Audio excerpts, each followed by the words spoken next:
ಈ ಕಾರ್ಯಕ್ರಮದ ಪ್ರಾಯೋಜಕರು Gadiyar group of companies, specialized in piling and shoring, engineering consultancy, firefighting, steel structures, real estate. Office, SIT Tower, Silicon Oasis, Dubai, UAE. ನೀವು ನೋಡ್ತಾ ಇದ್ದೀರಾ ಸನ್ಮಾರ್ಗ ಸುದ್ದಿ ಸಂಚಯ. ನಾನು ಶಂಶೀರ್ ಬುಡೋಳಿ. ಸಿಂಧೂ ನದಿ ನೀರು ಹಂಚಿಕೆ ಒಪ್ಪಂದಕ್ಕೆ ಸಂಬಂಧಿಸಿದಂತೆ ಪಾಕಿಸ್ತಾನದ ಪ್ರಧಾನಿ ಭಾರತಕ್ಕೆ ಮತ್ತೊಮ್ಮೆ ಬೆದರಿಕೆ ಹಾಕಿದ್ದಾರೆ. ಪಾಕಿಸ್ತಾನಕ್ಕೆ ಸೇರಬೇಕಾದಂತಹ ನೀರಿನ ಪ್ರತಿಯೊಂದು ಹನಿವು ನಮಗೆ ರೆಡ್ ಲೈನ್ ಇದ್ದಂತೆ. ನಮ್ಮ ನೀರಿನ ಹಕ್ಕನ್ನು ಕಸಿಯೋಕೆ ಯತ್ನ ಮಾಡಿದರೆ ನೇರ ಪರಿಣಾಮ ಎದುರಿಸಬೇಕಾಗುತ್ತದೆ ಎಂದು ಪಾಕಿಸ್ತಾನದ ಪ್ರಧಾನಿ ಎಚ್ಚರಿಕೆಯನ್ನ ನೀಡಿದ್ದಾರೆ. ಗುರುವಾರ ಇಸ್ಲಾಮಾಬಾದ್ನಲ್ಲಿ ನಡೆದ ಕಾರ್ಯಕ್ರಮವೊಂದರಲ್ಲಿ ಮಾತನಾಡಿದ ಶರೀಫ್, ಪಾಕಿಸ್ತಾನವು ಶಾಂತಿಯನ್ನು ಬಯಸುತ್ತದೆ, ಆದರೆ ದೇಶದ ಸಾರ್ವಭೌಮತೆಗೆ ಧಕ್ಕೆ ತರುವ ಯಾವುದೇ ಪ್ರಯತ್ನ ನಡೆದರೂ ಪ್ರತ್ಯುತ್ತರ ನೀಡಲಾಗುವುದು ಎಂದು ಹೇಳಿದ್ದಾರೆ. 2025ರ ಮೇ ತಿಂಗಳಿನಲ್ಲಿ ಭಾರತ ಮತ್ತು ಪಾಕಿಸ್ತಾನದ ನಡುವೆ ಏರ್ಪಟ್ಟಿದ್ದ ಸೀಸ್ ಫೈರ್ ಯುದ್ಧ ವಿರಾಮ ಒಪ್ಪಂದದಲ್ಲಿ ಪ್ರಮುಖ ಪಾತ್ರ ವಹಿಸಿದ್ದಕ್ಕಾಗಿ ಅಮೆರಿಕ ಅಧ್ಯಕ್ಷ ಡೊನಾಲ್ಡ್ ಟ್ರಂಪ್ ಅವರನ್ನು ಶೆಹಬಾಜ್ ಶರೀಫ್ ಮುಕ್ತ ಕಂಠದಿಂದ ಶ್ಲಾಘಿಸಿದ್ದಾರೆ.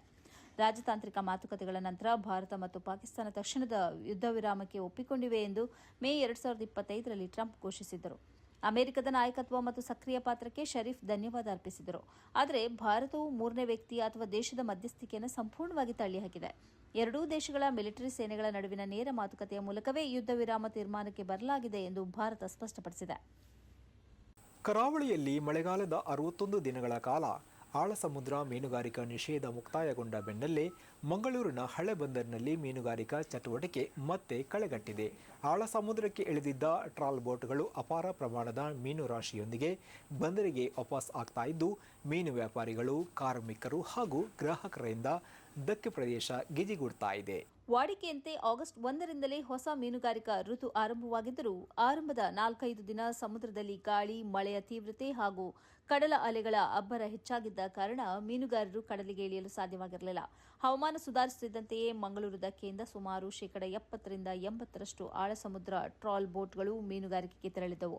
ಇದೀಗ 8-10 ದಿನಗಳ ಕಾಲ ಕಡಲಿನಲ್ಲಿದ್ದು ಮೀನುಗಾರಿಕೆ ನಡೆಸಿದ ಬೋಟ್ಗಳು ಒಂದೊಂದಾಗಿ ಬಂದರಿಗೆ ಲಂಗರು ಹಾಕುತ್ತಿದ್ದು, ಎಲ್ಲ ಬೋಟ್ಗಳಲ್ಲೂ ಉತ್ತಮ ಪ್ರಮಾಣದ ಮೀನುಗಳು ಲಭ್ಯವಾಗಿವೆ. ಧಕ್ಕೆಗೆ ಆಗಮಿಸಿರುವ ಬೋಟ್ಗಳಿಂದ ಬಗೆ ಬಗೆಯ ತಾಜಾ ಮೀನುಗಳನ್ನು ಖಾಲಿ ಮಾಡುವ, ಬುಟ್ಟಿಗಳಿಗೆ ತುಂಬುವ ಹಾಗೂ ಬಾಕ್ಸ್ಗಳಲ್ಲಿ ಐಸ್ ಹಾಕಿ ಪ್ಯಾಕ್ ಮಾಡುವ ದೃಶ್ಯಗಳು ಕಾಣುತ್ತಿವೆ. ಒಂದೇ ಮಾತರಂ ಹಾಡುವುದನ್ನ ಕಡ್ಡಾಯ ಮಾಡುವಂತಹ ಯಾವುದೇ ಆದೇಶವನ್ನ ಕ್ರಿಶ್ಚಿಯನ್ ಸಮುದಾಯ ಬಲವಾಗಿ ವಿರೋಧ ಮಾಡುತ್ತದೆ ಎಂದು ನಾಗಾಲ್ಯಾಂಡ್ ಚರ್ಚ್ ಕೌನ್ಸಿಲ್ ಹೇಳಿದೆ. ದೇಶಭಕ್ತಿಯನ್ನ ಎಂದಿಗೂ ಬಲವಂತದ ವಿಧೇಯತೆಗೆ ಇಳಿಸಬಾರದು ಎಂದು ಈ ಕೌನ್ಸಿಲ್ ಹೇಳಿರುವಂತದ್ದು. ಭಾರತದ ರಾಷ್ಟ್ರೀಯ ಚಿಹ್ನೆಗಳು, ದೇಶಭಕ್ತಿಯ ಭಾವನೆಗಳು ಮತ್ತು ಸಾಂವಿಧಾನಿಕ ಮೌಲ್ಯಗಳನ್ನು ಸಂಪೂರ್ಣವಾಗಿ ಗೌರವಿಸುತ್ತೇವೆ.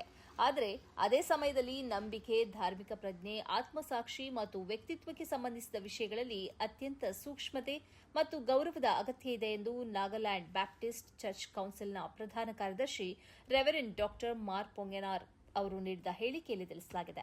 ದೇಶಭಕ್ತಿಯನ್ನು ಎಂದಿಗೂ ಕಡ್ಡಾಯ ವಿಧೇಯತೆಗೆ ಇಳಿಸಬಾರದು. ನಿರ್ದಿಷ್ಟ ದೇಶಭಕ್ತಿಯ ಅಭಿವ್ಯಕ್ತಿಗಳಲ್ಲಿ ಭಾಗವಹಿಸುವ ಮೂಲಕ ನಾಗರಿಕನ ದೇಶದ ಮೇಲಿನ ಪ್ರೀತಿಯನ್ನು ಅಳೆಯಲಾಗದು ಎಂದು ಹೇಳಿಕೆಯಲ್ಲಿ ತಿಳಿಸಲಾಗಿದೆ. ರಾಷ್ಟ್ರೀಯ ಚಿಹ್ನೆಗಳು ಮತ್ತು ಪದ್ಧತಿಗಳು ವಿಭಿನ್ನ ಸಮುದಾಯಗಳಿಗೆ ವಿಭಿನ್ನ ಅರ್ಥಗಳನ್ನು ಹೊಂದಿರುವ ಸಂದರ್ಭದಲ್ಲಿ ವಿವೇಕವನ್ನು ವಹಿಸುವಂತೆ ಅವರು ಸರ್ಕಾರ ಮತ್ತು ಸಾರ್ವಜನಿಕ ಸಂಸ್ಥೆಗಳಿಗೆ ಕರೆ ನೀಡಿದ್ದಾರೆ. ಸ್ವಾತಂತ್ರ್ಯ ದಿನಾಚರಣೆಯ ಅಂಗವಾಗಿ ದೆಹಲಿಯ ಸರ್ದಾರ್ ಪಟೇಲ್ ವಿದ್ಯಾಲಯದಲ್ಲಿ ಜೆಎನ್ಯು ಪ್ರಾಧ್ಯಾಪಕಿ ಝೋಯಾ ಹಸನ್ ಇವರ ಭಾಷಣವನ್ನು ಕೊನೆಯ ಹಂತದಲ್ಲಿ ರದ್ದು ಮಾಡಲಾಗಿದೆ. ವಿಶ್ವ ಹಿಂದೂ ಪರಿಷತ್ ಕಾರ್ಯಕರ್ತರು ಶಾಲೆಯ ಹೊರಗಡೆ ಪ್ರತಿಭಟನೆ ನಡೆಸಿದಂತಹ ನಂತರ ಈ ಕಾರ್ಯಕ್ರಮವನ್ನು ರದ್ದು ಮಾಡಲಾಗಿದೆ. ಆಗಸ್ಟ್ 14ರಂದು ಬೆಳಗ್ಗೆ 10 ಗಂಟೆಗೆ ಲೋಧಿ ಎಸ್ಟೇಟ್ನಲ್ಲಿ ಇರುವ ಶಾಲೆಯಲ್ಲಿ ಸ್ವಾತಂತ್ರ್ಯ ದಿನಾಚರಣೆ ಮತ್ತು ವಿದ್ಯಾರ್ಥಿ ವೇತನ ವಿತರಣಾ ಸಮಾರಂಭವನ್ನು ಆಯೋಜಿಸಲಾಗಿತ್ತು. ಇದರಲ್ಲಿ ಝೋಯಾ ಹಸನ್ ಮುಖ್ಯ ಅತಿಥಿಯಾಗಿದ್ದರು. ಅವರು ರಾಷ್ಟ್ರಧ್ವಜವನ್ನು ಹಾರಿಸಿ ಬಹುತ್ವ ಏಕೆ ಮುಖ್ಯ ಎಂಬ ವಿಷಯದ ಕುರಿತು ವಿದ್ಯಾರ್ಥಿಗಳನ್ನು ಉದ್ದೇಶಿಸಿ ಮಾತನಾಡಬೇಕಿತ್ತು. ಕಾರ್ಯಕ್ರಮಕ್ಕೆ ಸ್ವಲ್ಪ ಮೊದಲು ಸುಮಾರು 15 ವಿಎಚ್ಪಿ ಕಾರ್ಯಕರ್ತರು ಶಾಲೆಯ ದ್ವಾರದ ಬಳಿ ಪ್ರತಿಭಟನೆ ನಡೆಸಿದ್ದರು. ಪ್ರತಿಭಟನೆಯ ನಂತರ ದೆಹಲಿ ಪೊಲೀಸರು ಸ್ಥಳದಲ್ಲಿ ಹೆಚ್ಚಿನ ಅಧಿಕಾರಿಗಳನ್ನು ನಿಯೋಜಿಸಿದರು. ಝೋಯಾ ಹಸನ್ ಮತ್ತು ವಿದ್ಯಾರ್ಥಿಗಳ ಸುರಕ್ಷತೆಯನ್ನು ಗಮನದಲ್ಲಿಟ್ಟುಕೊಂಡು ಈ ಕ್ರಮ ಕೈಗೊಳ್ಳಲಾಗಿದೆ ಎಂದು ಪೊಲೀಸರು ವಿವರಿಸಿದರು. ಪ್ರತಿಭಟನೆಯ ನಂತರ ಶಾಲಾ ಅಧಿಕಾರಿಗಳು ಕೊನೆಯ ಕ್ಷಣದಲ್ಲಿ ಕಾರ್ಯಕ್ರಮವನ್ನು ರದ್ದುಗೊಳಿಸಿದರು. ಶಾಲೆಯ ಅಧಿಕಾರಿಗಳು ಝೋಯಾ ಅವರ ಮನೆಗೆ ಭೇಟಿ ನೀಡಿ ಭದ್ರತಾ ಬೆದರಿಕೆಗಳಿಂದಾಗಿ ಕಾರ್ಯಕ್ರಮವನ್ನು ರದ್ದುಗೊಳಿಸಲಾಗಿದೆ ಎಂದು ತಿಳಿಸಿದರು. ಹಲವಾರು ಶಿಕ್ಷಣ ತಜ್ಞರು ಮತ್ತು ಬರಹಗಾರರು ಘಟನೆಯನ್ನು ಟೀಕಿಸಿದ್ದಾರೆ. ಇತಿಹಾಸದಲ್ಲಿ ಅತ್ಯಂತ ಕೆಟ್ಟ ಆರ್ಥಿಕ ಮತ್ತು ರಾಜಕೀಯ ಬಿಕ್ಕಟ್ಟನ್ನು ಕ್ಯೂಬಾ ಎದುರಿಸ್ತಾ ಇದೆ. ಕ್ಯೂಬಾದ ಹೆಚ್ಚಿನ ಪ್ರಾಂತ್ಯಗಳಲ್ಲಿ ಆಹಾರ ಮತ್ತು ನೀರಿನ ಕೊರತೆ ಇರುವಂಥದ್ದು. ದಿನಕ್ಕೆ 20 ಗಂಟೆಗಳಿಗಿಂತ ಹೆಚ್ಚು ಕಾಲ ವಿದ್ಯುತ್ ಕಡಿತವಿದೆ. ಇದೇ ವೇಳೆ ಕ್ಯೂಬಾದ ಕ್ರಾಂತಿಕಾರಿ ನಾಯಕ ಫಿಡೆಲ್ ಕ್ಯಾಸ್ಟ್ರೋ ಇವರ 100ನೇ ಜನ್ಮದಿನಾಚರಣೆಯನ್ನು ಆಚರಿಸುವುದಕ್ಕಾಗಿ ಲ್ಯಾಟಿನ್ ಅಮೆರಿಕ, ಯುರೋಪ್, ಆಫ್ರಿಕಾ ಮತ್ತು ಏಷ್ಯಾದ 60ಕ್ಕೂ ಹೆಚ್ಚು ದೇಶಗಳಿಂದ 1500ಕ್ಕೂ ಹೆಚ್ಚು ಕಾರ್ಯಕರ್ತರು ಮತ್ತು ವಿವಿಧ ಸಂಘಟನೆಗಳ ಪ್ರತಿನಿಧಿಗಳು ಆಗಮಿಸಿದ್ದಾರೆ. ಕಳೆದ ಜನವರಿಯಲ್ಲಿ ಅಮೆರಿಕದ ಅಧ್ಯಕ್ಷ ಡೊನಾಲ್ಡ್ ಟ್ರಂಪ್ ಅವರು ಕ್ಯೂಬಾದ ಮೇಲೆ ತೈಲ ನಿರ್ಬಂಧವನ್ನು ಹೇರಿದರು. ಅಮೆರಿಕದ ಕ್ರಮಗಳ ಪರಿಣಾಮವು ಕ್ಯೂಬಾದ ವಿವಿಧ ವಲಯಗಳಲ್ಲಿ ಗೋಚರಿಸುತ್ತಿದೆ. ವಿದ್ಯುತ್ ಕಡಿತ ಸಾಮಾನ್ಯವಾಗಿದೆ.